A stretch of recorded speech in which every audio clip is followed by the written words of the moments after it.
Have you ever wondered why two people with the same income and opportunities can end up in completely different financial situations? One retires comfortably, while the other is still working hard, paycheck to paycheck. The secret isn't just in what they know about money, it's how they think about it. That's what Morgan Housel's book The Psychology of Money is all about. Unlike typical finance books filled with numbers, charts, and complex jargon, Housel focuses on behavior, the human side of finance. Today, we'll break down the key concepts from the psychology of money and show you how understanding your mindset can help you build wealth in 2025 and beyond. First, let's talk about one of the most powerful ideas in the book. Wealth is what you don't see. Imagine two neighbors. One drives a flashy sports car, lives in a big house, and throws lavish parties every weekend. The other lives modestly, drives an old car, and keeps a low profile. On the surface, you might think the first neighbor is richer. But wealth isn't about what you spend, it's about what you save and invest. The flashy neighbor might have no savings at all, while the modest one could have a growing investment portfolio. The takeaway? Real wealth is invisible. It's the ability to maintain your lifestyle without worrying about money.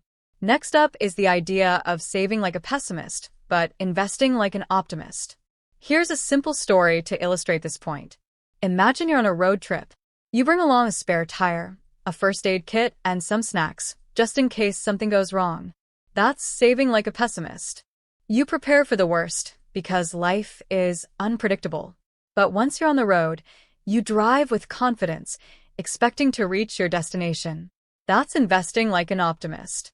You believe that, over time, things will improve and your journey will be successful.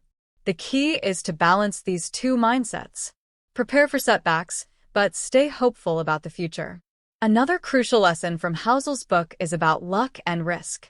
Imagine two friends, Alex and Jamie. Alex starts a small business, works hard, and becomes a millionaire. Jamie starts a similar business, works just as hard, but goes bankrupt. What happened? Well, luck and risk happened. In life, outcomes are often influenced by factors beyond our control. Alex might have been lucky to enter the market at the right time, while Jamie faced unforeseen challenges. The lesson? Be humble about your successes and empathetic towards others' failures. Recognize that luck and risk are always at play. Now, let's talk about the power of compounding.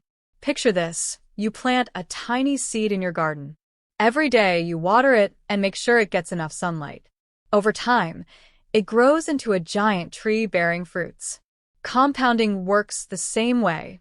Small, consistent investments grow exponentially over time.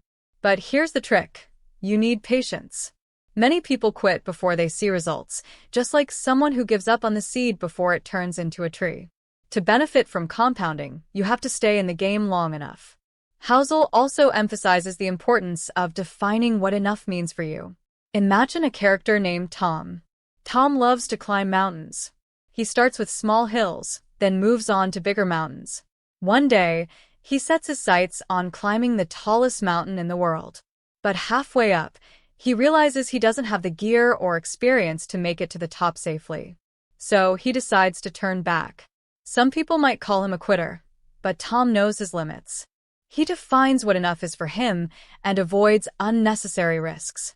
The lesson here is that knowing when to stop can be just as important as knowing when to push forward. Another memorable idea from the book is avoiding lifestyle inflation. Imagine a character named Lisa. When Lisa gets her first job, she's thrilled. She lives frugally, saves money, and starts investing. But as Lisa's income grows, so do her expenses. She moves into a bigger apartment, buys a new car, and starts dining at expensive restaurants. Before she knows it, she's barely saving any money. This is lifestyle inflation. As your income increases, so do your expenses. The key to building wealth is resisting the urge to spend more just because you earn more. Keep your expenses in check and let your savings grow. Now, let's dive into the role of emotions in financial decisions. Have you ever bought something expensive just because you were in a bad mood? Or sold an investment in a panic during a market downturn? That's your emotions taking control. Housel argues that managing your emotions is one of the most critical skills in personal finance. Imagine a character named Chris. Chris invests in the stock market and, during a market crash, feels the urge to sell everything. But instead, Chris takes a deep breath, remembers the long-term plan, and holds on. Later, the market recovers and Chris's investments grow even more. The lesson? Keep your emotions in check and stick to your strategy. Finally, Housel talks about the importance of independence. Imagine a character named Jack. Jack dreams of financial freedom, the ability to work because he wants to, not because he has to. For Jack, true wealth is the freedom to control his time. Housel argues that the ultimate goal of money isn't to buy more things, it's to gain control over your time and life. So, ask yourself, what does financial freedom mean to you? In conclusion, the psychology of money teaches us that wealth isn't just about numbers, it's about behavior, mindset, and emotions. By understanding these concepts and applying them to our lives, we can build lasting wealth and achieve financial freedom. So, in 2025, focus on saving smart, investing wisely, and most importantly, thinking differently about money.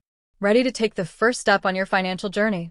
Let's make 2025 the year you master the psychology of money and build the future you deserve.